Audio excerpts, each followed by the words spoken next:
Merci à vous d'être avec nous cet après-midi. Alors en France, on dénombre environ 2000 startups dans le domaine de la santé, dont environ 750 biotech. Crise sanitaire oblige, beaucoup d'entre elles se sont lancées dans une course effrénée aux vaccins et aux traitements contre le coronavirus. Pour ces startups, deux grands enjeux se posent alors, pouvoir se financer rapidement, mais aussi lancer leur industrialisation. Alors Corinne Ronfort, vous faites partie justement de ces biotech. Vous avez lancé Iova en 2019 après 25 ans de recherche académique. Et vous développez justement un vaccin qui se veut universel contre le coronavirus. En deux mots, en quoi cela le distingue des vaccins, ou trois, qui sont déjà sur le marché? Alors effectivement, moi je viens de la recherche fondamentale, donc je suis passée dans une démarche entrepreneuriale depuis 4-5 ans. Et cette démarche a été accompagnée par une SAT, la SAC Lintium à Grenoble, également INRAE Transfert qui est mon organisme de recherche. Donc au départ, on est parti sur une innovation vaccinale, une vaccination vaccinale qui est issue du laboratoire Paval sur l'université de Grenoble et dans un laboratoire également INRAE, une innovation de Yahya Chebloun. Et cette innovation vaccinale, on a une preuve de concept très intéressante contre le virus du sida en préclinique chez le macaque. Et à ce jour, le prototype qu'on a développé est le seul qui permet d'avoir une protection de l'ensemble des macaques qui ont été vaccinés. On a également montré que la protection était contre la souche utilisée dans le vaccin, mais également contre d'autres souches. Donc à partir de là, à partir de ce brevet, on a créé Iova fin 2019. Et notre objectif était à ce moment-là d'aller vers les grippes. Et notre proposition de valeur est de proposer des vaccins universels, c'est-à-dire des vaccins multisouches qui ne s'attaquent pas uniquement à la souche circulante, mais qui sont capables de traiter également contre d'autres souches, en particulier des souches variantes. Et puis, on sait également que nos vaccins apportent une immunité durable de plusieurs années. Avec l'arrivée du coronavirus donc, en début 2020, alors d'abord, on a fait le constat que plus de 95% des vaccins qui étaient développés à ce moment-là dans le monde et qui le sont encore actuellement, le sont uniquement contre la souche SARS-CoV-2 initiale, mais ne sont pas capables ne pourront pas traiter l'ensemble des variants qui vont apparaître. De même, on sait qu'il y aura d'autres épidémies. C'est quand même la troisième en 20 ans, après le SARS en 2002, l'épidémie de MERS en 2012. Donc, on s'est dit qu'il y avait réellement un positionnement à prendre avec notre technologie. Et c'est donc, durant l'année 2020, on a développé des prototypes contre le SARS, prototype universel, avec une immunité durable. Et donc là, nous entamons les essais précliniques. Et donc, pour entrer dans le vif du sujet, vous avez bénéficié de subventions au départ de la part de BPI notamment. Mais vous me disiez que justement, vous êtes aujourd'hui un peu limité dans le développement d'Iova parce qu'au-delà de la recherche, financer des essais cliniques, par exemple, ça coûte très cher. Et donc, vous cherchez à lever environ 2 millions d'euros. Quelles sont les difficultés que vous rencontrez ? Alors, les difficultés qu'on rencontre sont essentiellement liées aux fonds propres. Il faut qu'on augmente nos fonds propres. On peut avoir des financements de la part de BPI, mais BPI plafonne ses aides au niveau des fonds propres. Donc, il y a une limitation à ce niveau-là. Donc, l'étape après, c'est d'aller voir des investisseurs privés. Et là, les investisseurs, dans le courant de l'année 2020, sur les vaccins, se sont montrés extrêmement frileux. C'est vrai qu'il y avait on a vu que ça allait très très vite aux États-Unis. On était dans une situation de crise. On n'avait pas encore la notion qu'il fallait des vaccins pour traiter les prochaines épidémies, parce que je pense qu'on n'est pas prêt de s'en sortir avec celle-ci, à cause des variants en particulier. Et donc, les investisseurs étaient frileux, ont vu cet aspect crise et n'ont pas même nous, je dirais, à cette époque-là, on ne l'a peut-être pas suffisamment défendu, mais n'ont pas vu le business model qu'il y avait derrière. On était en situation de crise. À long terme, quel est le business model sur ce type de pourquoi financer quelque chose qui finalement va durer 1 an? Est-ce qu'il faut vraiment s'investir là-dedans ou pas? C'était un petit peu la mentalité ce que j'ai ressenti à l'époque. Alors Gilles Nobécourt, vous êtes directeur associé du fonds Andera Partners. Vous êtes actuellement en train de constituer un fonds de 450 millions d'euros pour financer entre autres des startups de la santé. On sait qu'en santé justement les temps de recherche sont beaucoup plus longs que dans d'autres domaines, les retours sur investissement peuvent être aussi plus incertains. Quels sont les critères que vous regardez avant d'investir dans une biotech et quels conseils donner à une jeune startup comme celle d'Iova par exemple? Donc, tout d'abord, une précision. Le fonds qu'on a en cours de levée, c'est le 6e fonds qu'on lève depuis notre création. Ça fait 20 ans qu'on a créé la société de gestion. On a créé la société de gestion, à l'époque, on avait 20 millions sous gestion. Aujourd'hui, on a 2,5 milliards sous gestion, donc on a un peu grandi. Et donc, le fonds qui s'appelle Biodiscovery, c'est Biodiscovery 6 qui est en cours de levée. Écoutez, les conseils, je dirais qu'il n'y a pas de conseils tout faits. Chaque proposition doit en elle-même être cohérente d'un point de vue scientifique, d'un point de vue médical, d'un point de vue personne, d'un point de vue stratégie de levée de fonds. Et il n'y a pas de recette toute faite. Et donc, moi, je ne connaissais pas votre société. J'ai un peu regardé en préparant ce panel, mais on ne vous a pas vu l'année dernière. Alors, c'est peut-être de notre faute, parce qu'on n'a pas un radar suffisamment puissant pour aller vous voir jusqu'à Grenoble. Mais à l'inverse, je pense qu'on est, nous, disponibles pour écouter les histoires. Et on a fait dans le passé un certain nombre d'investissements dans les sociétés de vaccins. Depuis 2001, on a investi dans plus de 80 sociétés qui ont conduit à la création de 3000 emplois. Donc, globalement, en termes d'innovation thérapeutique, on a quand même une petite expérience. Voilà. Et justement, quand vous faites des investissements, quels sont les critères que vous regardez quand vous avez un dossier qui arrive? Je dis les critères, c'est d'abord la base scientifique. Est-ce que la science sur laquelle s'appuient les hypothèses amenées par les fondateurs sont suffisamment solides? Quel est le plan de développement clinique derrière pour y faire une démonstration d'une preuve de principe de sécurité et d'efficacité chez l'homme? Quelle est la stratégie financière pour servir tout ça? Quelle est l'équipe qui va servir? Est-ce qu'il y a toutes les compétences? S'il n'y a pas toutes les compétences, est-ce que l'équipe a déjà réfléchi à la manière de compléter avec des profils complémentaires qui vont lui amener ce dont elle a besoin pour se développer? C'est un ensemble. Alors, dans le cas d'Iova, vous êtes encore en phase de démarrage, mais on sait qu'en France, beaucoup de biotech ont de mal à lever à partir du moment où on cherche à lever plusieurs dizaines, voire centaines de millions d'euros. Est-ce que c'est un manque de soutien public ou des investisseurs privés?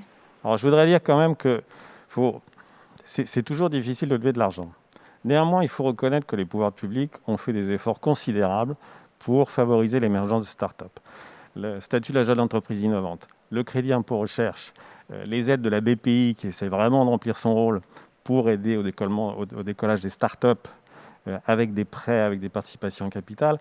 On a un des pays où il y a le dispositif public de soutien aux start-up qui est quand même le plus structuré. Après, il y a des fonds de capital risque français qui sont dans l'écosystème des start-up françaises, qui sont tout à fait dans les premiers en termes de taille et d'expérience en Europe. Donc, il y a de l'argent.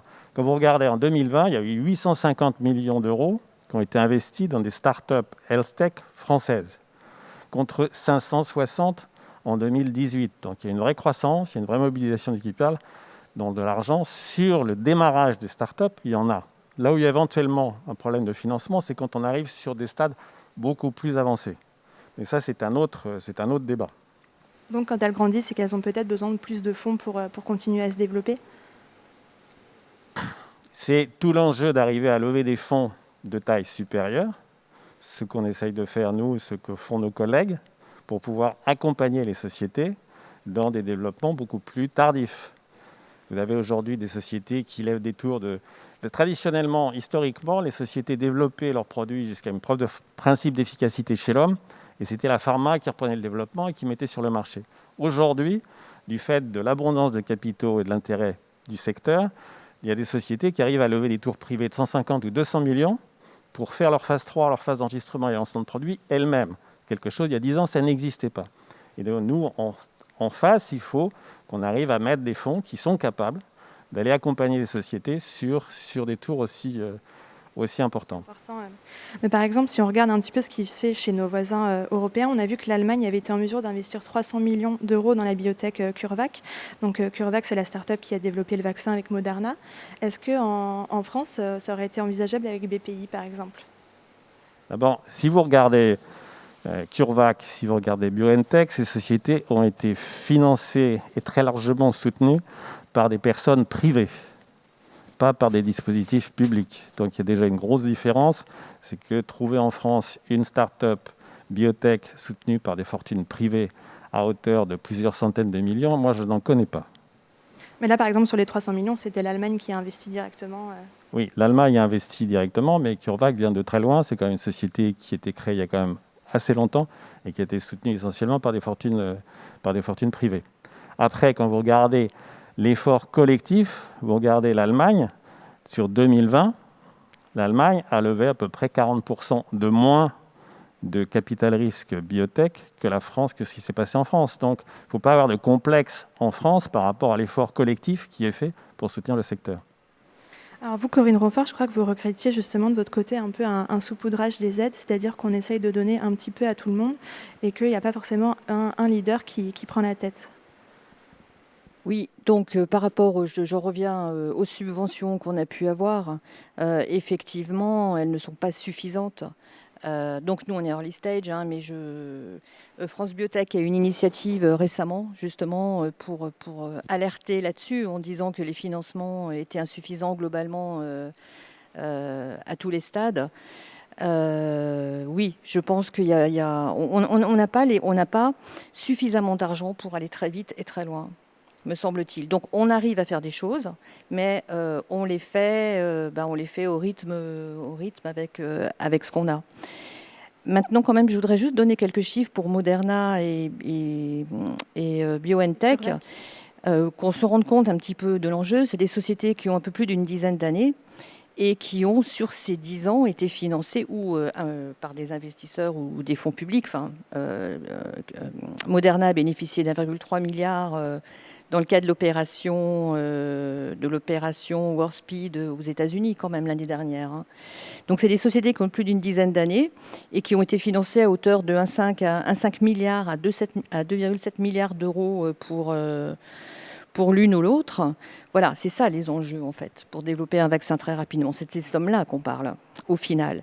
Et bon, ces sommes-là ont été investies sur une dizaine d'années. Ils en récoltent les fruits maintenant. Je n'ai pas le sentiment qu'on a cette puissance en France pour faire ça. Et au-delà justement de la question financière, peut-être un point plus administratif ou juridique, vous me racontiez également la difficulté parfois à rentrer dans les bonnes cases pour pouvoir obtenir certains types de financement public. Comment ça s'est traduit pour vous ? Oui, effectivement, on a parlé de ça. J'insisterai plus sur la limitation en fait des aides BPI aux fonds propres. Ce qui fait qu'au départ, en tout cas, c'est votre capital social, un petit peu de love money, enfin ce que vous apportez et qui constitue vos fonds propres avant de réaliser réellement une levée de fonds. Et là, les aides de BPI sont limitées au capital social. Donc finalement, les aides restent quand même assez mesurées au départ. Au-delà de la question des financements, on sait que la France est réputée pour la qualité de sa recherche. Et pourtant, pour l'instant, on n'a pas eu de vaccin made in France. Une question qui s'adresse à vous deux, est-ce que c'est un échec pour la France ? Et si oui, comment l'expliquer ? Corinne Ronfort. Alors bien sûr, c'est un échec pour la France, hein, parce que l'Angleterre à côté a eu à son vaccin AstraZeneca. L'Allemagne, je compare avec des pays qui ont une taille similaire, l'Allemagne avec BioNTech. Donc oui, c'est un échec en France. Je pense que l'échec remonte à loin. Déjà, les financements ne sont pas suffisants à tous les stades. Déjà au niveau de la recherche fondamentale, ça fait 10 à 15 ans qu'on voit réduire les financements alors qu'on les voit augmenter ailleurs. Il y a une vingtaine d'années, on était vraiment très très fort dans le domaine de la biologie moléculaire, de la génétique par exemple. On l'est toujours, on arrive à maintenir la tête haute par rapport à ça, mais on perd de la vitesse par rapport aux autres pays. Ensuite, au niveau des financements de la recherche et développement, c'est pareil. Les financements sont, à mon avis, insuffisants à chaque stade. Là, j'ai regardé un petit peu des sociétés qui ont été financées récemment, deux sociétés qui travaillent sur des vaccins qui rentrent dans les aspects cliniques. Les financements sont à hauteur de 5 à 15 millions. C'est bien, c'est beaucoup, mais est-ce que c'est suffisant? On peut quand même se poser la question par rapport aux enjeux, aux chiffres que je vous ai présentés précédemment. Donc vous nous parlez du financement, mais Gilles Lebécourt, comment vous expliqueriez Moi, cette, j'aimerais qu'on sorte un peu de cette problématique de financement parce que, d'abord, je ne suis pas d'accord sur le fait qu'il n'y a pas d'argent. Nous, on a fait l'an dernier le refinancement d'une société qu'on avait, nous, financée en essaimage à sa sortie de l'INSERM. On a fait un tour de 55 millions. C'est une société française qui est installée à Nancy, qui arrive à lever de l'argent. Donc, il y a de l'argent. Et que si on limite la question à des questions d'argent, on passe à côté du sujet. Le vrai sujet, pour moi, c'est que une société de biotech qui réussit, au bout du compte, elle va mettre un produit thérapeutique sur le marché. Et que la France est un pays totalement schizophrène, avec des aides très substantielles à la création des startups. Mais au bout du compte, la start-up qui réussit devient un problème, un centre de coût pour la sécurité sociale, et elle n'a plus sa place. Et donc, on est dans un système complètement délirant, où en fait, il n'y a jamais eu le produit thérapeutique, depuis 40 ans, n'a jamais été conçu comme un enjeu de stratégie industrielle, et le produit thérapeutique n'a jamais été vu comme un enjeu géostratégique. On est en train de mettre le doigt dessus aujourd'hui. Nous, ça fait 15 ans qu'on appelle l'attention des pouvoirs publics sur cet aspect des choses. Et d'ailleurs, on nous a pris pour des gentils rigolos.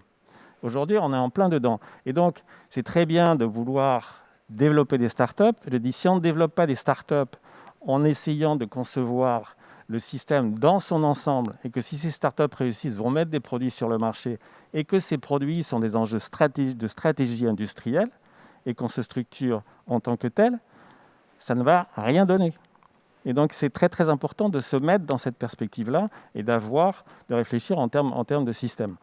Pour ce qui est des financements, je suis désolé, mais sur les financements précoces, il y a des moyens, il y a de l'argent, il y a des investisseurs privés, il y a des aides publiques. Il y a effectivement un sujet quand on développe les sociétés plus tardivement, parce qu'on n'a pas en Europe de marché public de financement des sociétés de croissance qui serait l'équivalent du Nasdaq, et qu'une société française qui arrive à des stades de développement avancés en matière de biotechnologie a des besoins financiers tels, comme ce que vous mentionnez, que très souvent, elle n'a pas d'autre sujet que d'aller se coter au Nasdaq et de ce fait-là devenir une société très nord-américaine. C'est quand même très dommage de se dire que si on réussit correctement, on va développer des sociétés qui, à la fin, vont aller se coter au Nasdaq pour le plus grand bénéfice des investisseurs américains.